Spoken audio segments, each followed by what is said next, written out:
মাওলানা মিজানুর রহমান আজহারি সর্বজন স্বীকৃত এবং সবার কাছে শ্রদ্ধাভাজন ব্যক্তিত্ব।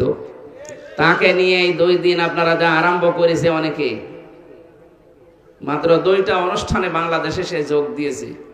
সে কি বলেছে, এমন যা বলেছে তার কি আন্দাজে কথা না বানানো কথা? সে বলেছিল একটা ডাকাত চলে গেছে, আর একটা ডাকাত যেন না আসে। কথা তো ঠিকই। এই 2 দিন আগে আমি যাইছিলাম এসে কুমিল্লা, ওর পাশের জেলা ব্রাহ্মণবাড়িয়া।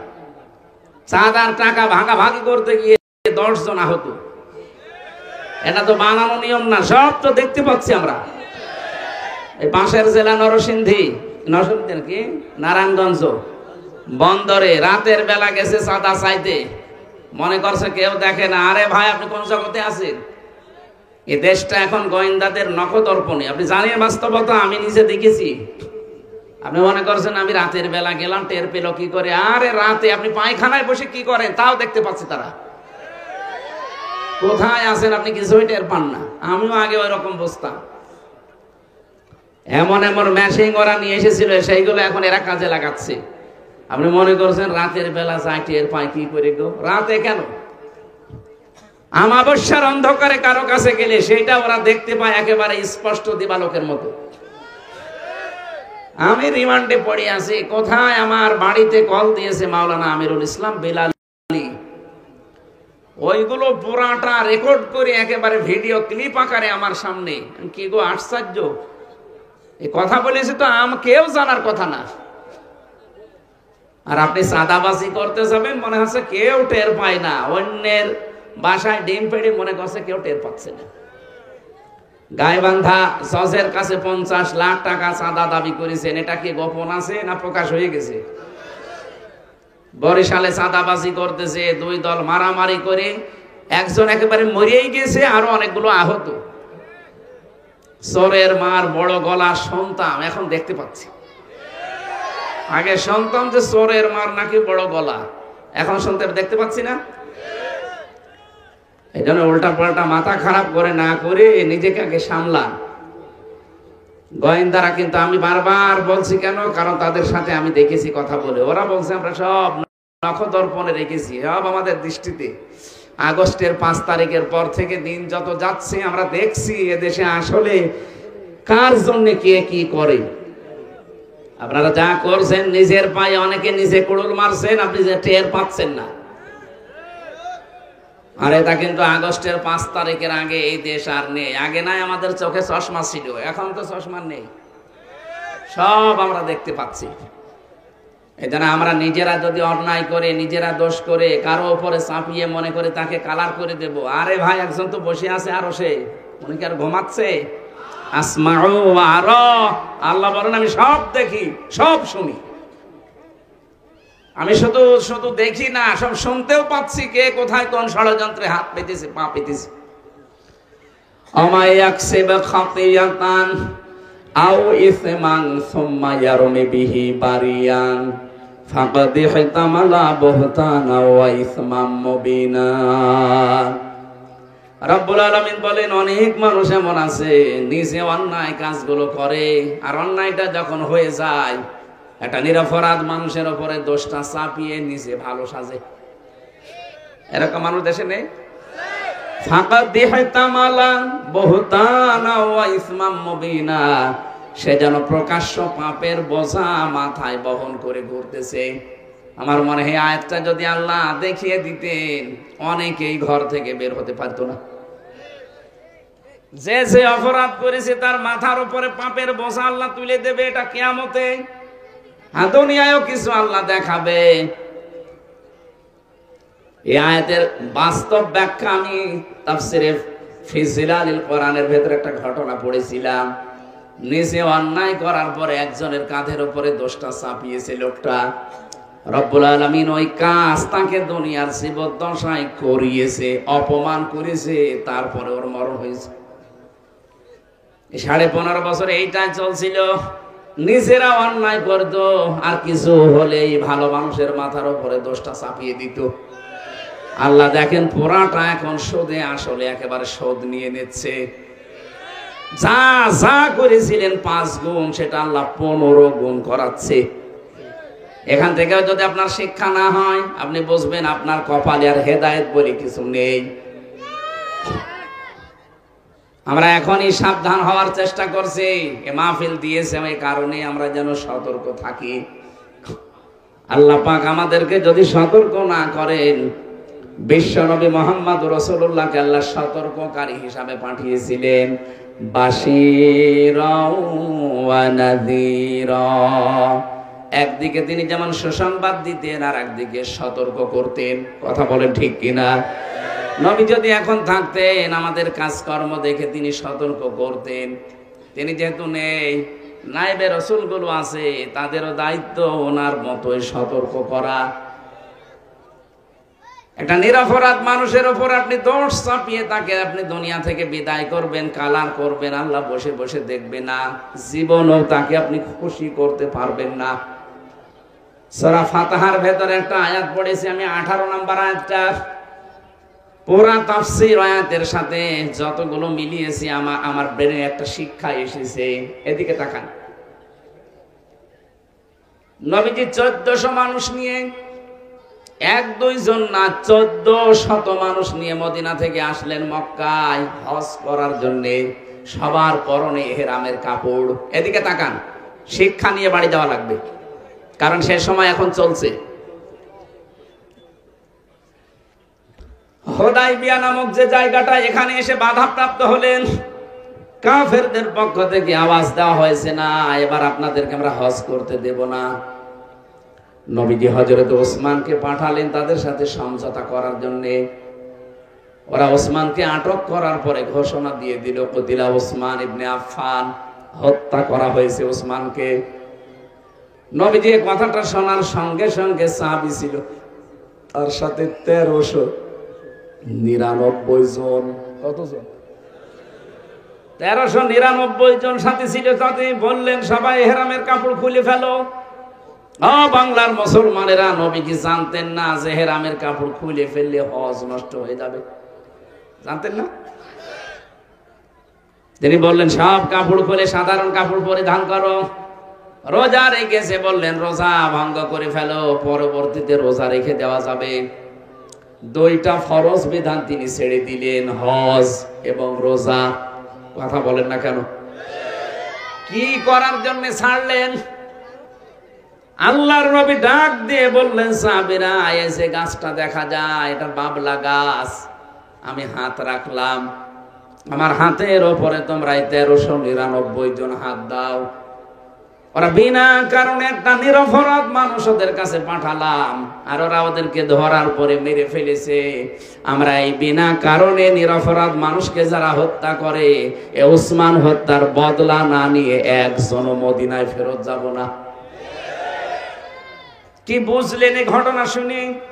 এতটুকু আল্লাহ শেষ করেননি। নবীজি বলেন, একটা পরে একটা যখন হাত দিচ্ছিলেন, হঠাৎ করে আমার কানের কাছে জিবরাইল এসে একটা আয়াত শোনালেন, লাকাদ রাদিয়াল্লাহু আনিল মুমিনিন। শব্দটা খেয়াল করে দেখেছেন? লাকাদ, অবশ্যই, রাদিয়া এটা মাসের সিগা। আল্লাহ পাক বলেন অবশ্যই আমি আল্লাহ রাজি হয়ে গেছি।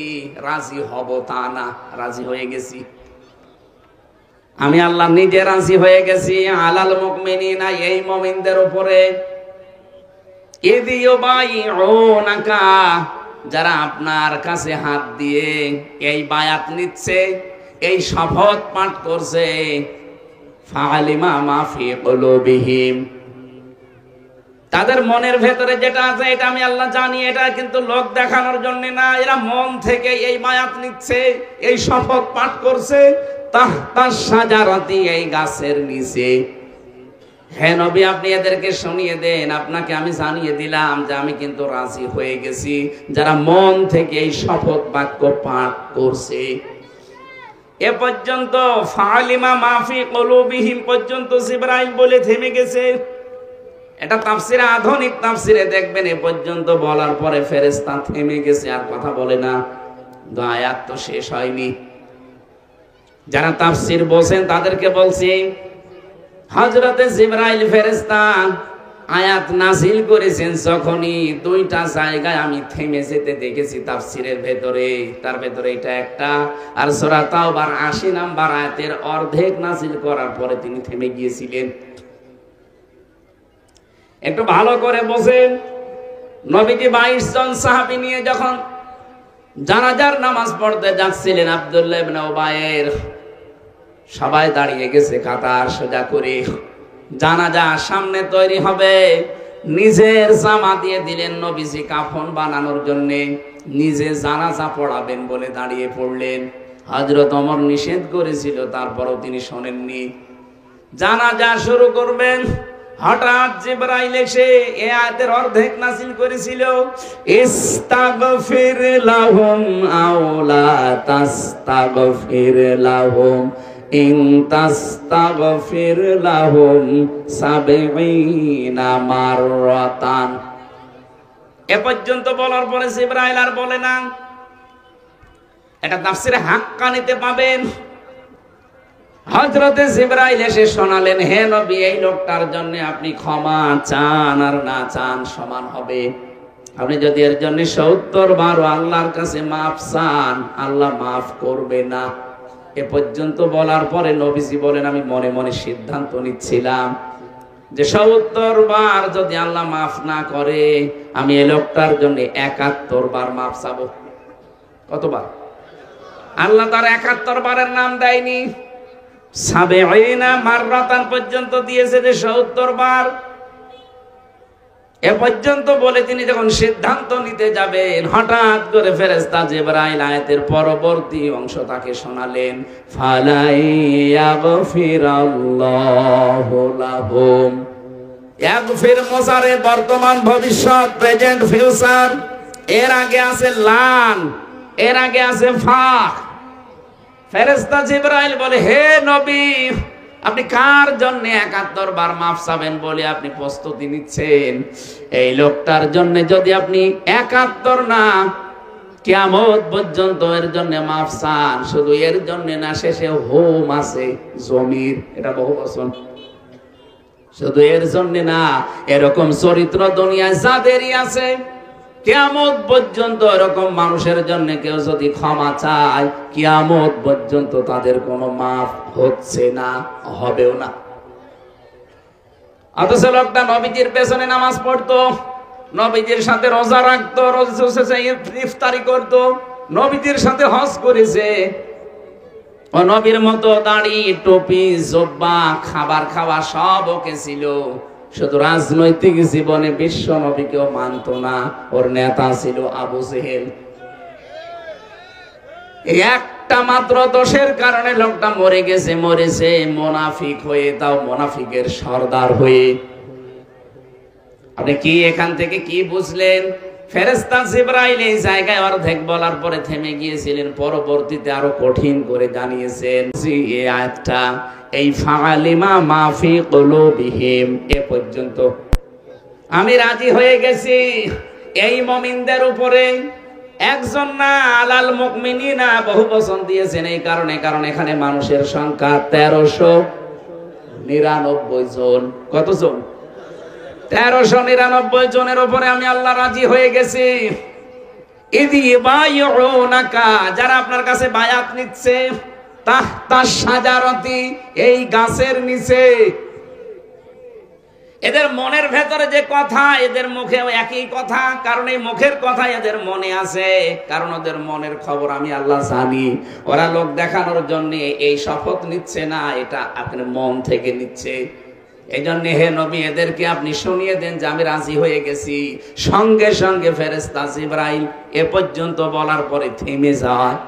নবীজি তখন নিজের বাম হাতটা এদের হাতের উপরে লাগিয়েছে, ডাক দিয়ে বললেন, সাহাবীরা, আজকের এই ময়দানে যত মানুষ আমার হাতে হাত দিয়ে শপথ নিলে, সবার উপরে তো আল্লাহ রাজি হয়ে গেছে, কিন্তু এখানে তো একটা মানুষ নেই।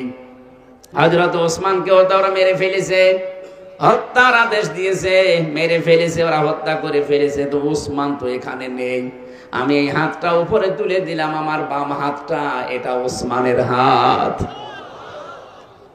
আল্লাহ পাক যেহেতু আজকের এই দলের উপরে, জামাতের উপরে, এই বায়াতের উপরে যেহেতু রাজি হয়ে আয়াত নাযিল করেছেন, কয়েকটা সুসংবাদ এবার জিবরাইল শোনালেন। ফানজালাস সাকিনাতা আলাইহিম, হে নবী, আল্লাহ পাক এই দলের উপরে, এই বায়াতের যারা আছে তাদের উপরে শান্তি প্রশান্তি নাযিল করবেন। এতটুকুই শেষ করেননি, পরে আরেকটা শব্দ জুড়ে দিয়েছেন, ওয়া আসাবাহুম ফাতহান করিবা। হে নবী, আপনাকে একটা নিশ্চিত এবং নিকটবর্তী বিজয়ের সুসংবাদ আল্লাহ দিচ্ছেন। তাফসীরে মুফাসসিরিন ইকরাম শিক্ষা বের করেছেন। এবার তাকান, একটা নিরপরাধ, একটা বিনা কারণে নিরপরাধ মানুষকে তারা অত্যাচার করে মেরে ফেলবে। নবীজি এজন্য সিদ্ধান্ত নিয়েছিলেন যে 1399 জন আছো, একজনও মদিনায় যাওয়া যাবে না এই হত্যার বিচার না করা পর্যন্ত। ওরা এই কথা আছে, এই খবর পেয়েছে যে মুহাম্মদ শপথ করাচ্ছে যে প্রতিশোধ না নিয়ে বাড়ি যাবে না, ওরা ভয়তেই হযরত ওসমানকে ছেড়ে দিয়েছে। সুবহানাল্লাহ বলেন, আলহামদুলিল্লাহ বলেন, আল্লাহু আকবার বলেন, যাই বলেন। কি নিয়ে যাবেন আজকে এখান থেকে? একটা নিরপরাধ মানুষকে যদি ওরা খালি মেরে ফেলার হুমকি দিয়েছে, মেরে ফেলেনি, মিথ্যা সংবাদ ছড়িয়েছে, এ কারণে যদি রহমতের নবী, এত নরম দিলের নবী গরম হয়ে যেতে পারেন, আজ বাংলাদেশে এই 54 বছরে কত মানুষ, নিরপরাধ মানুষ মারা হয়েছে, গুম করা হয়েছে, আয়না ঘরে রাখা হয়েছে, গায়েব করে দেওয়া হয়েছে, আপনি বলেন। আর শুধু সুবহানাল্লাহ পড়ে, আলহামদুলিল্লাহ পড়ে সেজদা দিয়ে জান্নাতে চলে যাবেন। নবীজি পারতেন না যে না, দিনকাল ভালো না, ওরা ওসমানকেই মেরে ফেলেছে, চলো আমরা মদিনায় পালিয়ে চলে যাই। এটা রহমতের নবী, এত নরম দিলের নবী হঠাৎ গরম হয়ে বললেন আমরা প্রতিশোধ না নিয়ে ফেরত যাব না। ওরা ভয়তেই ছেড়ে দিয়েছে ওসমানকে। 18 কোটি জনগণ আমরা যদি সত্যি এভাবে সিদ্ধান্ত নিতে পারতাম, কোন বিনা কারণে নিরপরাধ মানুষকে কেউ মেরে ফেলতে পারবে না, আটক করে রাখতে পারবে না, এই দেশে কোনো মানুষ বিনা কারণে জেলেও থাকতো না। জালেমরা ভয়ে ছেড়ে দিত। কোরআনের পাখি আল্লামা দেলাওয়ার হোসাইন সাইদি রহমতুল্লাহ আলাইহি, তাকে যেদিন ধরেছিল জালেমরা, তারা নিজেরাও জানতো যে আমরা মিথ্যার উপরে আছি। সারা জীবন যে লোকটা কোরআন প্রচার করলো, সারা পৃথিবীর কত দেশে 50টা বছর প্রচার করে বেড়ালো, আর তার নামে মামলা দিয়েছে ধর্মীয় অনুভূতিতে আঘাত দানকারী। শয়তান পর্যন্ত হাসে। যে লোকটা ধর্ম প্রচার করে বেড়ায়, তার নামে দিয়েছে ধর্ম অবমাননাকারী। আপনি নবীজির এই ঘটনার সাথে মিলান, আমার মনে হয় মিলে যাবে। নবীজি এসেছে আল্লাহর নবী হজ করার জন্য, আর ওরা বলছে না, আল্লাহর ঘর আমরা তাওয়াফ করতে দেব না। যিনি মালিক তারই কোনো খোঁজ নেই, ভাড়াটিয়া যারা তারাই মনে হচ্ছে মাতুব্বর। যারা আল্লাহকে বিশ্বাস করে না, মানে না, শুধু ব্যবসার কারণে কাবা ঘরকে দেখে রাখে এই কাফেররা। ওই সময় কাবা ঘরকে তারা রক্ষণাবেক্ষণ করতো, দেখে রাখতো, হাসিদেরকে পানি পান করাতো ব্যবসার কারণে। আবু জেহেলের লোকজন, কারণ এখান দিয়ে ব্যবসা করা যায়। আর যিনি মালিক এই কাবার, তার রাসূলকে তারা হজ করতে দেয় না। যারা ইসলামের ধারক বাহক, ইসলামের প্রচারক, তাদের নামে মামলা দেওয়া হয় এমন যারা ইসলাম ধ্বংস করতে চায়। বাস্তবতা যেই দাঁড়িয়েছে, এই দেশে যদি সত্যিই কোন নিরপরাধ মানুষের উপর এরকম আন্দাজে কোন দোষ চাপিয়ে দেন, আমরা যদি আল্লাহর সাকিনা চাই, আল্লাহ পাকের যদি নিকটবর্তী বিজয় দেখতে চাই, এখন আর দল মত দেখা যাবে না, ঐক্যবদ্ধ হওয়া লাগবে এই নিয়তে। ওরা একজন মানুষকে যদি বিনা অপরাধে একটা নিরপরাধ মানুষের বিরুদ্ধে থাকার কারণে মহান আল্লাহর নবী যদি ঐক্যবদ্ধ হয়ে 1399 জনকে শপথ করাতে পারে, 18 কোটি মানুষকে শপথ নেওয়া লাগবে, আমার কিন্তু মরা লাগবে। কথা বলে না কেন? নিরপরাধ কোন মানুষের ক্ষতি এই দেশে যদি হয়, আমার সব কিছু পেছনে আল্লাহ নষ্ট করে দিবে। সুতরাং এটা ঠিক রাখার জন্য ঐক্যবদ্ধ এই মুহূর্তে হন।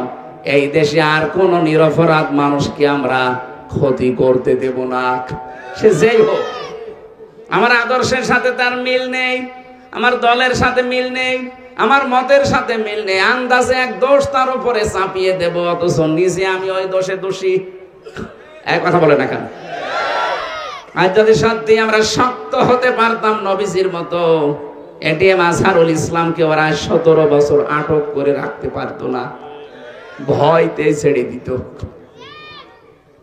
আমরা তো ইসলামের কাছে নেই, আমরা আছি শুধু লা ইলাহা ইল্লাল্লাহ, কাউকে কিছু বলবো না, যে যা করছে করুক গা। আর নরসিংদীর মুসলমানেরা, আমার তো মনে হয় আমি এখান থেকে কি নিয়ে আসতে চেয়েছি আপনারা বুঝেছেন। আজকে থেকে সিদ্ধান্ত নিয়ে যাবেন, আমি সংখ্যায় কম তাতে কি, নিরপরাধ মানুষের উপরে আমরা কোনো দোষ চাপাতে দেব না, সে যে দলের লোক হোক। আপনি নিজে অন্যায় করবেন আর একটা ভালো মানুষের উপরে দোষটা চাপিয়ে নিজে সাধু সাজবেন, সেদিন এখন আর নেই। এক কথা বলেন না কেন? তাহলে আল্লাহ দুইটা জিনিস আমাদের সামনে দিতে চান, ফানজালা সাকিনাতা আলাইহিম ওয়া আসাবাহুম ফাতাহান করিবা। আর এই দুইটা এখন সামনে আমরা দেখতে পাচ্ছি। আল্লাহ আমাদেরকে যেন এই আয়াতটা চর্ম চোখে দেখার সুযোগ করে দেন, বলেন আমিন। অন্যায়ের বিরুদ্ধে ঐক্যবদ্ধ হওয়া লাগবে। লোক কম বেশি ওইটা দেখা দেখি নেই, 5 জন থাকেন 7 জন থাকেন, ওইটাই যথেষ্ট। কথা বলে না কেন? ওরা মক্কায় লক্ষ লক্ষ মানুষ বাস করে, আর নবীজি মাত্র 1399 জনকে নিয়ে সিদ্ধান্ত নিয়েছিলেন, ভয়তে উসমানকে ছেড়ে দিয়েছে। আজ যারা বিভিন্ন অপকর্ম করছেন, উল্টাপাল্টা কাজ করছেন, আপনারাও ছেড়ে দিতে বাধ্য হবেন যদি আমরা এক হতে পারি। আল্লাহ আমাদেরকে আয়াতের শিক্ষাটা নেওয়ার তৌফিক সবাইকে দাও, বলেন আমিন। এখানে মানুষের সম্মান যেন নষ্ট না হয়, খেয়াল রাখা লাগবে। মানুষের সম্মান আল্লাহর আরশের মতো। নবীজি শুধুমাত্র মুসলমান না, মানুষ হিসাবে বিবেচিত যারা, তাদেরকে সম্মান দিয়েছেন। বুখারী শরীফের হাদিস, বিশ্ব নবী বলেন, মসজিদে নববীতে বসে আছি, হঠাৎ সামনে দিয়ে একটা লাশ যাচ্ছিল, ইহুদির লাশ। দাঁড়িয়ে গেলেন, সাহাবীরা বলে, হুজুর আপনি দাঁড়ান কেন? ওটা তো ইহুদির লাশ। নবীজি বলেন, ইহুদি তাতে কি হয়েছে? ওটা তো মানুষ। ওটা কি? বলেন বলেন। উনি তখন এই আয়াতটা শুনিয়ে দিলেন, ওয়ালাকাদ কাররামনা বানি আদম। আল্লাহ পাক এখানে শুধু মুসলমান, শুধু অন্যান্য কোন জাতির নাম এখানে দেননি, কোন মুমিনের নাম কোন মুসলমানের নাম আল্লাহ দেননি। যে মুসলমানরা সম্মান দিয়েছি, মুসলমানদেরকে, ইমানদারদেরকে সম্মান দিয়েছি না, বনি আদম সন্তান যারা, যে ধর্মই মানুক না কেন, ওর সম্মান আছে না নেই? আমরা মানুষকে সম্মান দেওয়া শিখবো ইনশাআল্লাহ। দরুদ আর সালাম পড়ছি নবী মুহাম্মদুর রাসূলুল্লাহ সাল্লাল্লাহু আলাইহি ওয়াসাল্লামের প্রতি, যার আদর্শ এই পৃথিবীর একমাত্র আদর্শ। আজ যারা বিশ্ব নবীকে বাদ দিয়ে অন্য কারো আদর্শ মেনে চলেন, আপনি লিখে নিতে পারেন আপনি জাহান্নামী।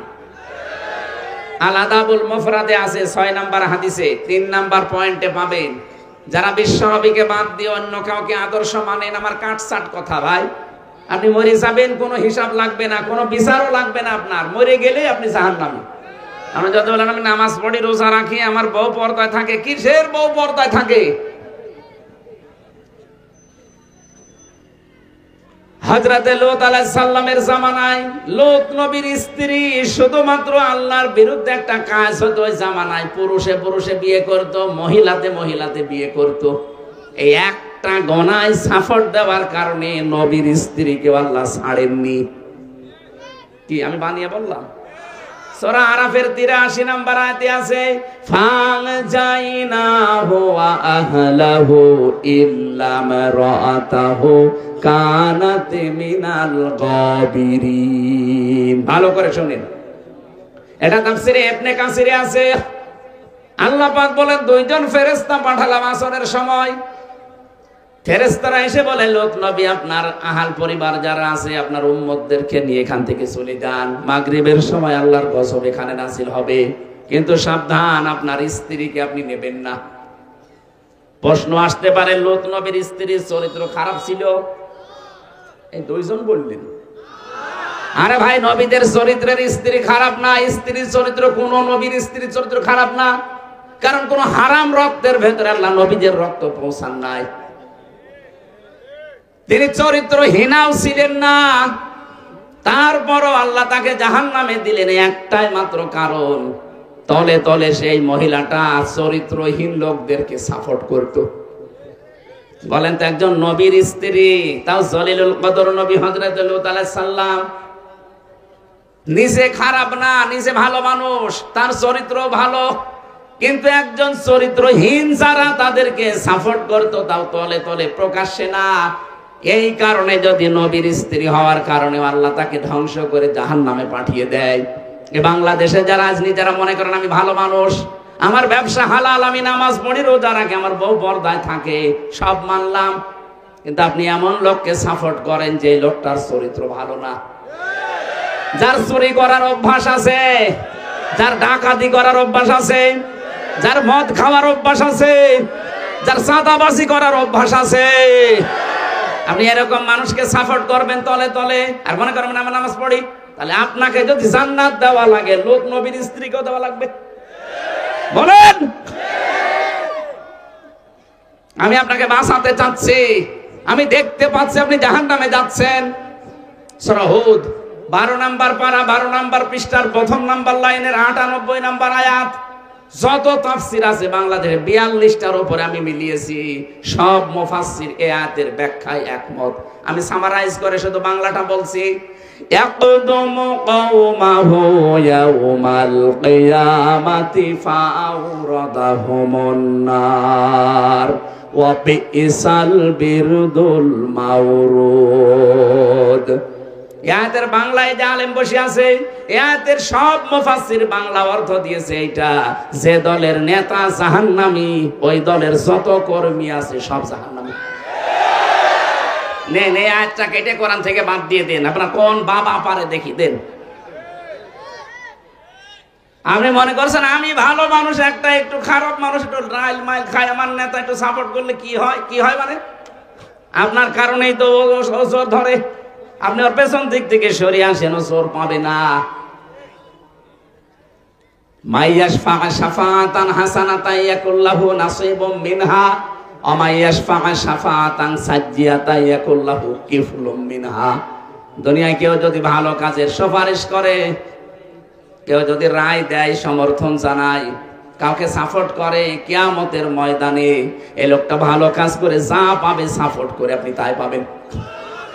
এখানে বহু মানুষ কিয়ামতে আমল নামাজেই পড়তে দেবে, আল্লাহ বলবেন ইকরা, পড়, কিতাবাকা কাফা বিনাফসিকা আলাইকা হাসিবা, পড়, এটা তোর নিজের জন্য, তুই জান্নাতে না জাহান্নামে যাবি, তুই নিজেই যথেষ্ট। যেই পড়বে দেখবে ওর ভেতরে হজ করার সওয়াব লিখা, বলবে আল্লাহ আমি তো গরিব মানুষ, হজ করিনি, এটা মনে হয় ফেরেশতারা ভুল করে লিখে ফেলেছে। আল্লাহ পাক বলেন বান্দা আমি জানি হজ করনি, কিন্তু এমন মানুষকে তুমি সাপোর্ট দিয়েছিলে যে এই লোকটা ক্ষমতায় যাবার পরে হজের বিল পাশ করেছিল সংসদে। হজে যাইতে 8 লাখ 9 লাখ টাকা লাগবে, সেখান থেকে আল্লাহর ঘরে যাওয়ার এই ফরজ ইবাদত 3.5 লাখ 2.5 লাখ টাকায় সম্পন্ন করার সিদ্ধান্ত নিয়েছিল। এটা জালেমরা করেছিল না 9 লাখ? এখন কিভাবে 4.5 লাখে হচ্ছে? আরো কমবে। সংসদে যদি সত্যি সিন্ডিকেট না থাকে, এখানে যারা যাবে মানুষগুলো যদি কোরআনপন্থী হয়, একটা ফরজ বিধান, যেহেতু নামাজের বিল আনবে, যাকাতের বিল আনবে, এরপরে এই বিল আনবে যে আমরা হজ এই দেশের মুসলমানদের জন্য সহজ করে দিতে চাই। আপনি হজ করেননি, তাতে কি হয়েছে? শুধু সাপোর্ট দেওয়ার কারণে যত মানুষ হজ করবে তার সওয়াব আপনিও পাবেন। কত মানুষ দেখবে আমল নামা পড়তে পড়তে জেনার গুনাহ লিখা, বলবে রব্বুল আলামিন আমি তো জেনা করিনি, এটা তোমার ফেরেশতারা মনে হয় ভুল করে লিখেছে। আল্লাহ বলেন আমি জানি তুই জেনা করিসনি। এমন মানুষকে সাপোর্ট দিয়েছিলে যে লোকটা ক্ষমতা পেয়ে জেনা সহজ করে দিয়েছিল। বই মেলার নাম দিয়েছে, শিশু মেলার নাম দিয়েছে, শিশু পাওয়া যায় না, শুধু শিশুর খালারা আর মামারা। শিশু মেলায় শিশু পাবেন, খালি শিশুর খালারা আর মামারা। ওই জায়গায় অ্যাক্সিডেন্ট হয়, তাও বাসেটি রাখে না। কথা বলছে না কেন? কারো চোখে চোখে অ্যাক্সিডেন্ট হয়, কারো হাতে মুখে অ্যাক্সিডেন্ট হয়, আর বাকি জায়গা তো বললাম না। এত অ্যাক্সিডেন্ট আপনি ব্যবস্থা করে দিলেন, আপনার কারণে তো ওই লোকটা এত জোর পায়। এই জন্য নিজে ভালো হলে শুধু হবে না, অন্যায়কারী যারা, চরিত্রহীন যারা, যাদের চরিত্র বলতে কিছু নেই, এইরকম মানুষকে কেউ যদি তলে তলে সাপোর্ট করেন, আপনাকেও লোক নবীর স্ত্রীর মতো জাহান্নামে যাওয়া লাগবে। আর সাফ কথা তো বলে দিলাম, আপনার রাগ হলেও এটাই ফাইনাল কথা। এটা যদিও ফেরাউন সম্পর্কে নাযিল হয়েছে, সূরা হুদ ৯৮ নম্বর আয়াত। যেই দলের নেতা জাহান্নামে যাবে, ওই দলের যত কর্মী আছে সব জাহান্নামে যাবে। অনেকে এটা শোনার পরে বলে জাহান্নামের ভয় আমার দেখাবেন না, জাহান্নামে যাওয়া আছে। জাহান্নাম আপনি নাম শুনেছেন, গেছেন কোনদিন? বাস্তবতা বোঝেন? রিমান্ডে এতদিন শুধু নাম শুনতাম, ওই 10 দিন আমি মাটির নিচে রিমান্ডে থেকেই বুঝেছি যে রিমান্ড কারে বলে। তাও তো আমার সেরকম কিছু করেনি। যাদের করেছিল আর আমার পাশের রুমে ছিল, আমাকে শুধু দেখিয়েছিল জিনিসপত্র, আমার ওইভাবে কিছু করেনি। রিমান্ডে শুনতাম যে হাতের নখ তুলে নেয়, অথচ নখ যাদের তুলেছে আমার রুমেই তারা ছিল। ওদের নখ বলতে কিচ্ছু নেই, সব তুলে ফেলেছে, পায়ের হাতের। আমার মাঝে মাঝে নিয়ে আসতো রাতের বেলা, বলতো যে এইগুলো দিয়ে আমরা নখ তুলি। দেখেই আমার ভয় লেগে যেত, তাহলে তুলতো সারে কেমন লাগতো বলেন তো? মাটির নিচের আওয়াজ তো উপরে আসে না, এই জন্য চিৎকার শোনা যেত ভেতরে। যখন নখ তুলতো তখন আমি চিৎকার শুনতাম, মারে বাবারে বলে চিৎকার দিচ্ছে, কিন্তু কিছুই করার নেই, শব্দ বাধা। একটা চেয়ারের সাথে এভাবে বসিয়ে দেয়, ফিতা লাগিয়ে দেয় হাতের সাথে, পায়ের সাথে, মাজার সাথে একটা বেল্ট দেয়, শুধু কারেন্টের সুইচ দেবে। আমার মনে হয় মিনিটে কয়েক হাজার বার ঘুরবে। আপনি চোখে মুখে অন্ধকার দেখবেন, সেই স্বাভাবিক হয়ে যাবেন, কি গো কি দেখলাম।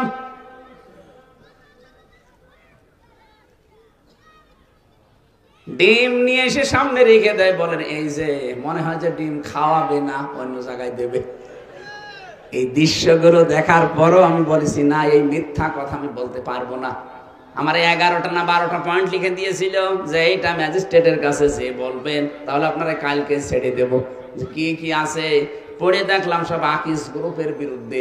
আমি আকিসে চাকরি করতাম, ওদের খতিব ছিলাম। ওদেরকে একটা বিপদে ফেলবে, এই কারণে ওদেরকে বিপদে ফেলবে মানে টাকা নেবে। 2 নম্বরে জামাত ইসলামের বিরুদ্ধে, শিবিরের বিরুদ্ধে, দেশের বিরুদ্ধে। আমাকে এরা টাকা পয়সা দেয়, আমি যেন দেশের বিরুদ্ধে কথা বলি। এই কথাগুলো ম্যাজিস্ট্রেটের কাছে যে বলবেন না, এত মিথ্যা কথা বলা সম্ভব না। আপনি কি করবেন করেন। এই জন্যই তো টাঙিয়েছিল, মাথায় দড়ি দিয়ে আমার 11 ঘন্টা টাঙিয়েছে। এই কারণে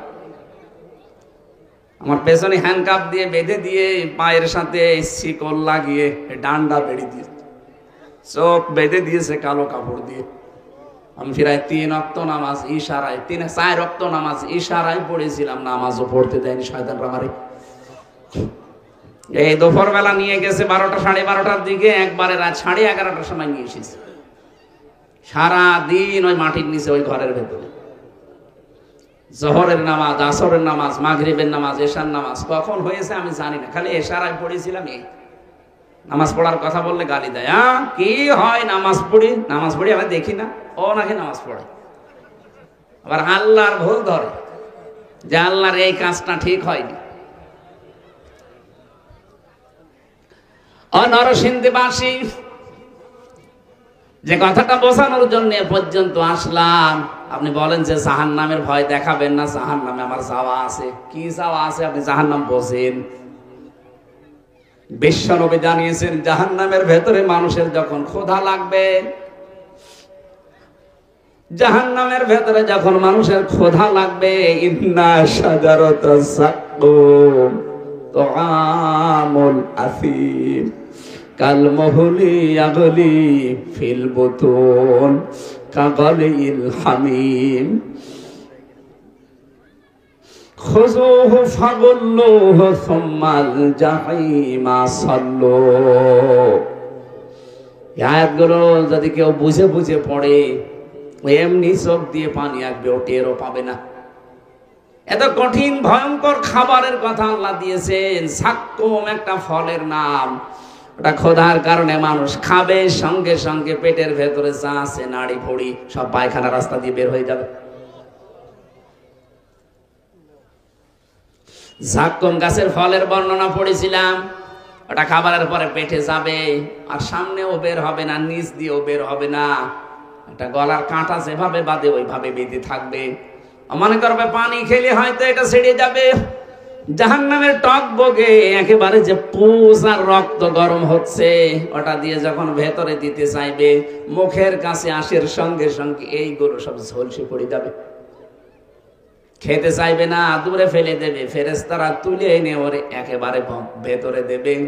পেটের ভেতরে যাবে ঠিক, ওই ঝাক্কুম গাছের কাঁটাও সরবে ঠিক, কিন্তু দেখবে পেটে আর কিছু নেই, নাড়ি ভুড়ি সব এক জায়গায় হয়ে পেছন দরজা দিয়ে বের হয়ে গেছে।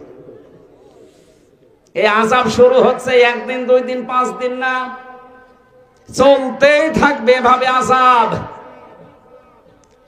আমি আপনাকে বাঁচাতে চাচ্ছি ভাই। আপনি কোন দলে আছেন, কোন মতে আছেন আমি জানি না।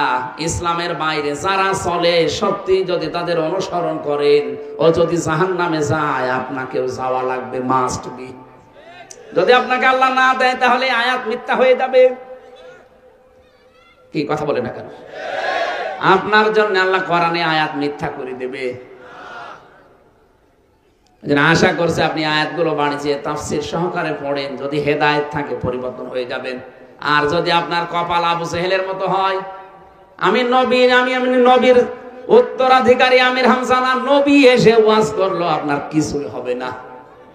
এই কোরআন আল্লাহর নবী আবু জেহেলের সামনে পড়েছিলেন, আবু বকরের সামনেও পড়েছিলেন। আবু বকর কোরআন শোনার পরে তার ঈমান যা ছিল ওটা আরো বেড়ে গেছে, আর আবু জেহেল কোরআন শোনার পরে ওর ঈমান বাড়ে নাই, ওর শয়তানি বেড়ে গেছে।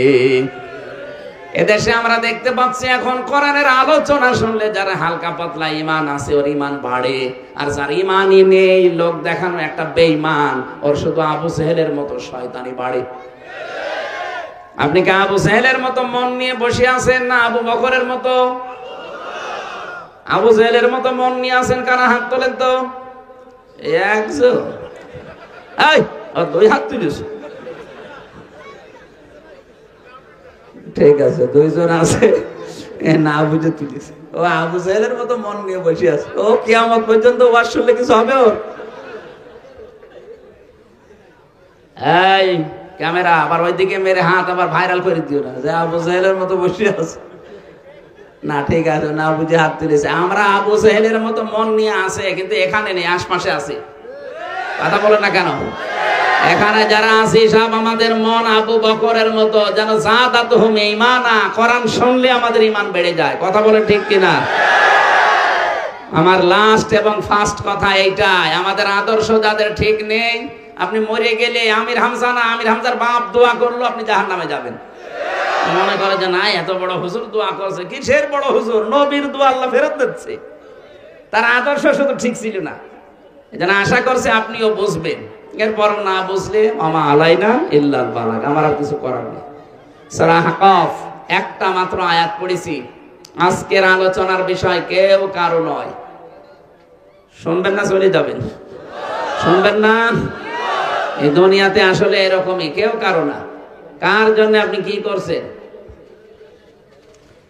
আয়াতটা যখন ফেরেশতা নিয়ে আসে, বিশ্ব নবী আয়াতটা শোনার পরে নিজের মেয়েকে ডাকলেন, ফাতেমাতুজ জহরাকে, হযরতে হাসান হুসাইন তার নাতি, তাদেরকে ডাকলেন, নিজের ফুফুকে সফিয়াকে ডাকলেন। ডাক দিয়ে বললেন, দেখো এই মাত্র জিবরাইল আমাকে জানিয়ে দিয়েছে যে আল্লাহ আমার সাথে কি করবে এটা আমি জানি না, এমনকি আল্লাহ তোমাদের সাথে কি করবে এইটাও আমি জানি না।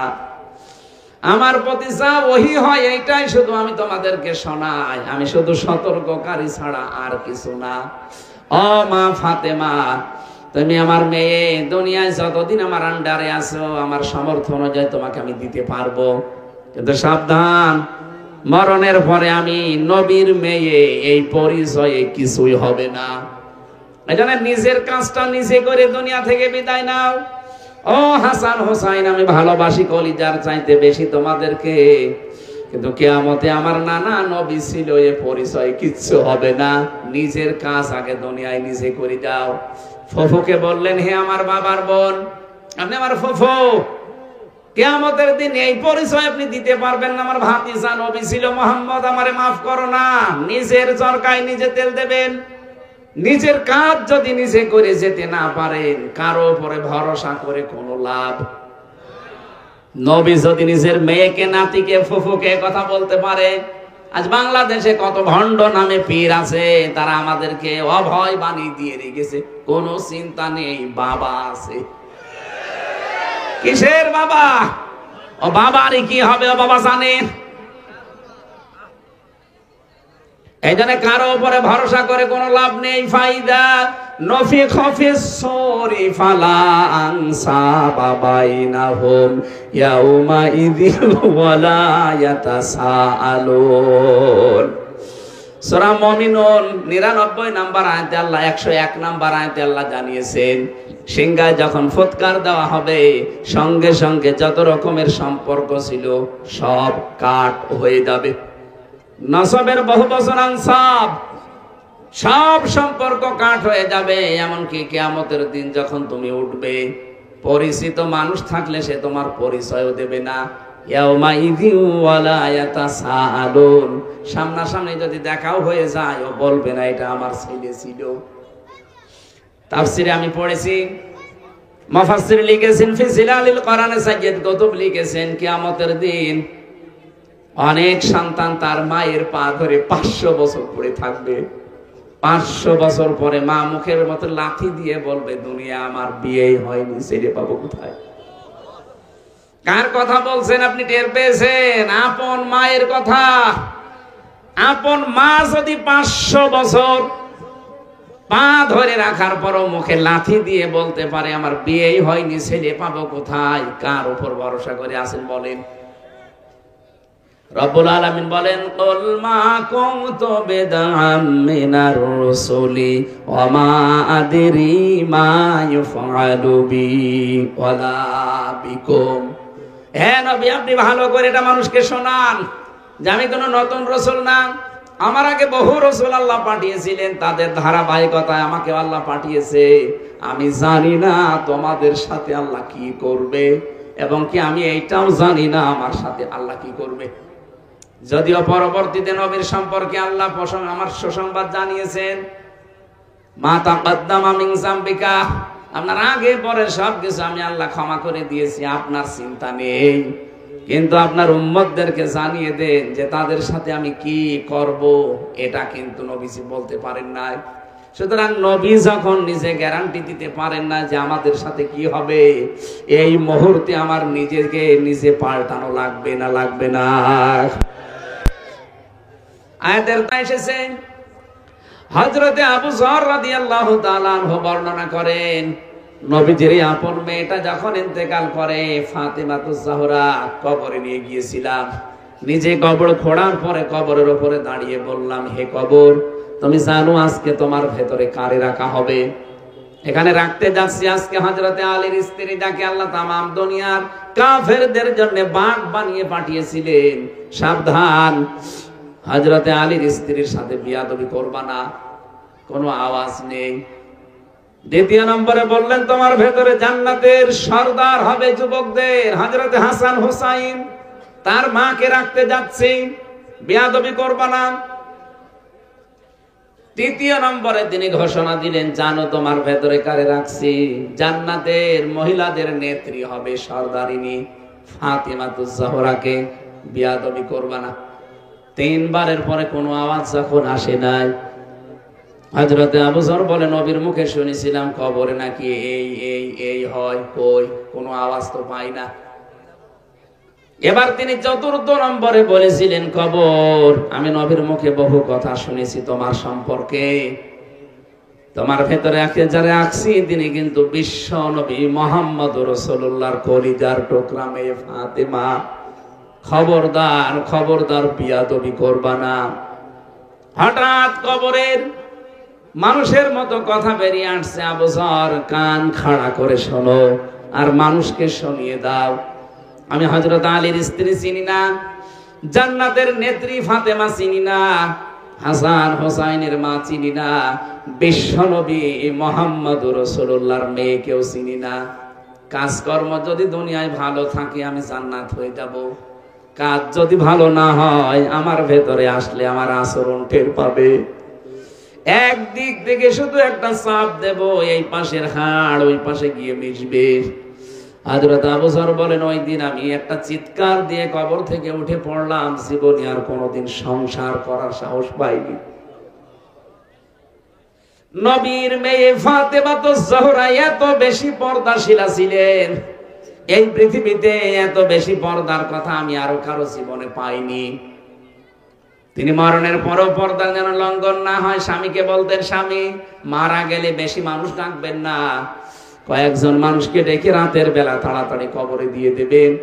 দিনের বেলা যদি জানাজা করেন হাজারো মানুষ আসবে, হয়তো উপরে কাপড় দিয়ে ঢাকা থাকবে, এর উপরেও অনেক মানুষ আমাকে দেখে বলবে নবীর মেয়ে এরকম মোটা ছিল, এরকম লম্বা ছিল।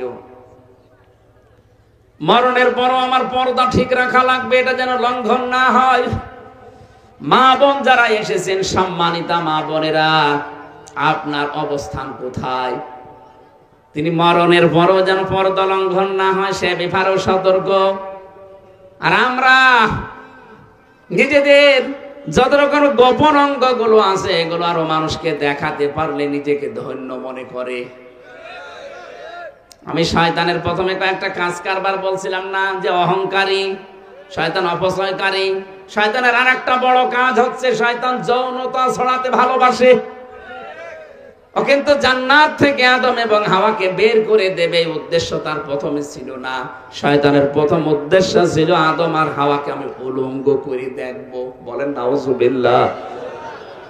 এজন্য যৌনতা ছড়াতে যারা ভালোবাসে, নিজেকে উলঙ্গ করে মানুষকে দেখাতে যারা ভালোবাসে, বুঝবেন ওটাকে শয়তান দখল করে ফেলেছে। আজকে মাওলানা আলমগীর সাহেব যদি বাড়ি যায়, স্ত্রীকে সালাম দেওয়ার পরে স্ত্রী যদি বলে কুকুরের বাচ্চা, ওনার রাগ হবে? রাগ হবে ওনার? না না, জ্ঞানী মানুষ হলে রাগ হবে না, চিন্তা করবে আমার শিক্ষিতা মেয়ে, ধার্মিক বউ, একটা ভালো বংশের মেয়ে, কোনদিন আমার মুখের ওপরে মুখ তুলে কথা বলে না, আজকে আমারে গালি দিচ্ছে শুকুরের বাচ্চা, কুকুরের বাচ্চা। অবশ্যই এর জিনে ধরেছে। কিসে ধরেছে? স্বাভাবিক নেই, আরে ভূতে ধরেছে, জিনে ধরেছে। ওগুলো চলে গেলে আবার ঠিক হয়ে যাবে। স্বাভাবিক থেকে অস্বাভাবিক আচরণ করলে যদি জ্ঞানী মানুষে কথা বলতে পারে যে আমার বউ ভূতে ধরেছে, জিনে ধরেছে, আপনি যখন দেখবেন আপনি যৌনতা ছড়াতে ভালোবাসেন, যেগুলো দেখানো দরকার স্বামীকে ওগুলো পাবলিককে দেখান, মনে করবেন আপনি আর মানুষ নেই, আপনাকে শয়তান দখল করে ফেলেছে। এরকম মহিলা দেশে নেই? কোরআনে কারীম বারবার সতর্ক করছে মেয়েদেরকে। আমি জানি শুধু নামাজ পড়ে, শুধু রোজা রেখে এই পৃথিবীতে শুধু নামাজ পড়ে রোজা রেখে আপনি জান্নাতে যেতে পারবেন না। দুইটা কাজ খুব বেশি করা লাগবে, একটা পর্দা আর একটা স্বামীর হেফাজত। স্বামী এই বিষয়টা যদিও ছোট্ট মনে হচ্ছে, ওর মর্যাদা কত বেশি আপনি জানেন। সম্মানিতা মা বোনেরা, নবীজি বলেন আমি যদি এই পৃথিবীতে আল্লাহ বাজে সেজদার অনুমতি দিতাম, মেয়েদের কানের কাছে মুখ নিয়ে বলতাম স্বামীর পায়ে সেজদা করো। আপনি বোঝেন তার মর্যাদা কি, কোথায় আল্লাহ তাকে রেখেছেন। হযরতে খাদিজাতুল কুবরা জীবনে এক ওয়াক্ত নামাজ পড়েননি, একটা রোজা রাখেননি, একবারও হজ করেননি, 1 টাকা যাকাতও দেননি, কারণ এগুলো নাযিল হয়েছে তার সব ইন্তেকালের পরে। অথচ তার জন্য আল্লাহ জান্নাতে একটা ঘর আলাদা বানিয়ে পাঠিয়ে দিয়েছে, যেটা সুসংবাদ দাও জিবরাইল, নবীকে বলো তার স্ত্রী খাদিজার জন্য ঘর আল্লাহ জান্নাতে অলরেডি বানিয়ে রেখেছে। কেন তার জন্য ঘর বানিয়েছে? একটাই মাত্র কারণ ছিল, দুনিয়াতে তিনি স্বামীর খেদমত করে খুশি করে ফেলেছিলেন। এই জন্য নবীজি খাদিজা ইন্তেকারের পরও ভুলতে পারেননি।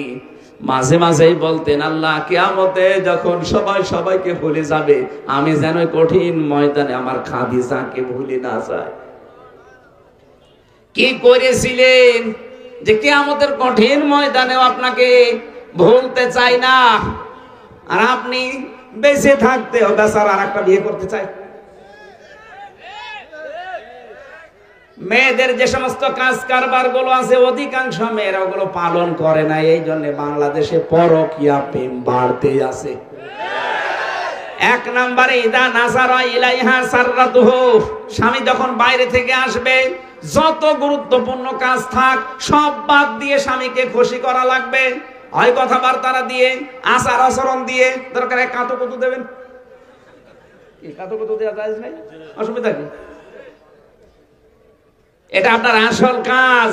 এইটা অনেক স্বামী আপনার কাছ থেকে পায় না, এই জন্য অনেক মানুষ দেখা যাচ্ছে লাইন করে। ওই দেখেন চিল্লাচ্ছে, ও লাইনে আছে, আপনি করবেন, আপনার জন্য গোনা নেই। কারণ আপনার স্ত্রী তো আপনাকে রেসপন্স করে না, কি করবেন আপনি? সম্মানিত মা বোনেরা, আমি জানি আপনার ভয় পাচ্ছে এখানে, এই জন্য অনেকে চিল্লাচ্ছে না, একজন শুধু চিল্লিয়েছে। আপনি মনে করছেন এ আর কি, এতটুকু আর কি না, এমনি নবীজি এটা বলেন না, পুরুষের মনকে আল্লাহ এভাবে বানিয়েছে, নিজের আসলটার কাছ থেকে যখন পায় না তখন নকলটার দিকে ছোটে। এক কথা বলেন না কেন? দুই নম্বরে ওয়াইদা গাবা আনহা হাফিজাতুহু, স্বামী যখন বাইরে যাবে নিজেকে আপনি হেফাজতে রাখবেন, কন্ট্রোল করবেন, নিজের স্বামীর সম্পদ, স্বামীর সন্তানকে দেখে শুনে রাখবেন। কত মহিলা স্বামী বাইরে গেলেও দিন পায়, কথা বলে না, গল্প করছে মোবাইলে অন্যের সাথে না, মোবাইলে যদি কারো সাথে কথাও বলেন কোন আওয়াজে বলবেন সেইটা পর্যন্ত কোরআন নির্ধারণ করে দিয়েছে। সূরা আহজাবের 33 নম্বর আয়াতে আছে, আকারনা ফি বুয়ুতিকুন্না ওয়ালা তাবাররাজনা তাবাররুজাল জাহিলিয়াতিল উলা। হে নবী, মেয়েদেরকে বলেন তারা যেন জাহিলি যুগের মেয়েদের মতো রূপ সৌন্দর্য প্রদর্শন করে বাইরে না আসে। মা বোনেরা, আপনারা খেয়াল করেন, খাদিজাতুল কুবরা রাদিয়াল্লাহু তাআলা আনহাকে জান্নাত দেওয়ার একটাই কারণ আমি তার পুরা জীবনী পেয়েছি, তিনি স্বামীকে এত বেশি খুশি রাখতে পেরেছিলেন, স্বামীকে এত বেশি সাপোর্ট দিয়েছিলেন। রাতের বেলা যখন নবীজি আসতেন, খাদিজার স্বামীর জন্য বিছানায় না ঘুমিয়ে দরজার সাথে হেলান দিয়ে ঘুমাতেন। এই কাজগুলোতে আল্লাহ খুশি হয়ে জান্নাতে একটা ঘর বানিয়ে তার জন্য জীবিত অবস্থায় পাঠিয়ে দিয়েছে। এজন্য স্বামীর হেফাজত করা, স্বামীর সম্পদ, স্বামীর সম্মান, স্বামীর সন্তান এবং নিজেকে হেফাজত করে যদি স্বামীর জন্য কেউ প্রস্তুত করে রাখতে পারেন, আমার বিশ্বাস কিয়ামতে আপনি খাদিজার সাথে জান্নাতে থাকতে পারবেন। যে ঘরটা আল্লাহ পাঠিয়েছিলেন জান্নাতের, ওটা কেন পাঠিয়েছেন? ফেরেশতা জিবরাইল এসে ঘোষণা দিয়েছিলেন, হে নবী, আপনি খাদিজাকে বলবেন এই ঘরটা আল্লাহ তার জন্য পাঠিয়েছে, জান্নাতের ভেতরে বানিয়েছে একটাই কারণ আপনার জন্য খাদিজা ঘরটাকে নয়েজ মুক্ত রাখে, আওয়াজ মুক্ত রাখে। আপনার স্বামী বাইরের কর্মজীবন শেষ করে যখন বাড়িতে আসবে, আল্লাহর কসম আপনি ঘরটা যদি নয়েজ মুক্ত রাখতে পারেন, আওয়াজ মুক্ত, একটা শান্ত শিষ্ট নির্মল একটা পরিবেশ যদি স্বামীকে উপহার দিতে পারেন, খাদিজার জন্য যদি আল্লাহ জান্নাতে ঘর পাঠায়, আপনাকেও আল্লাহ জান্নাতে ওরকম একটা নিরাপদ ঘরের অধিকারী করে দেবেন। দুই নম্বরে পর্দার বিধান। এই আয়াতের ভেতরে তিনটা বিষয় আমি পেয়েছি তাবাররুজের। মেয়েরা রাস্তাঘাটে আসলে তখন ওদের সাজগোজা বাড়িয়ে দেয়, পোশাক হয়ে যায় আট-ষাট ছোটখাটো, এই জন্য মেয়েদের চোস পায়জামা পরা জায়েজ নেই। কথা বুঝতেছেন? অনেক মেয়ে দেখি 22 বছর 20 বছর বয়স, অথচ বাবার সামনে হাফ প্যান্ট পরে বসে বসে টিভি দেখতেছে। সেদিন কোন জায়গায় যেন গিয়েছিলাম, মৌলভীবাজার না কোথায়, যে বাড়িতে নিয়ে গেল আধুনিক পরিবার, ওরা এই সমস্ত ধারে না, আল্লাহ রাসূলকে বিশ্বাস হালকা হালকা করে। কি অবস্থা! মেয়ের বয়স এত বেশি, আমি জানতাম না। আমার বলছে, হুজুর আমার মেয়েটার একটু ফু দিয়ে দেবেন। আমি মনে করছি 3-4 বছর বয়স হবে, ও আল্লাহ দেখি হাতি চলে আসতেছে। কমপক্ষে 20-22 বছর 25 বছর তো হবে। আর সেই রকম মোটা মানে কি নিয়ে এসেছেন? তোমার ছোট মেয়ে। এই ছোট হলে বড়টা কি? তাড়াতাড়ি নিয়ে যান, দোয়া মোয়া করা লাগবে না। দোয়া করতে হলে আমি দোয়া হয়ে যাব, দোয়া লাগবে না, নিয়ে যান। পানি নিয়ে আসেন, পড়ে দিচ্ছি। মেয়েটা চায় যে অবস্থাতে হুজুরের কাছে নিয়ে আসছে, একটু কিছু পরিয়ে নিয়ে আয়। ও যা পরিয়েছিল ওইটা নিয়ে চলে গেছে। আর পরে ওই পায়জামা, তাও পায়জামা পা পর্যন্ত নাই, হাঁটু পর্যন্ত। এতটুকুই খুব বেশি হলো হাঁটু নিয়ে। হুজুর আপনি এত সুন্দর করে তাকিয়েছেন। আরে ভাই, তাকানো লাগে। ও তো একবার দেখলেই বুঝে ফেলি যে কি জিনিস পরিস। আবার গেঞ্জি গায়ে দেওয়া, উপরে খালি একটা ওড়না দেওয়া, তাও পাতলা ওড়না। ও ছাতার ভেতরে সব দিয়ে দেখা যাচ্ছে।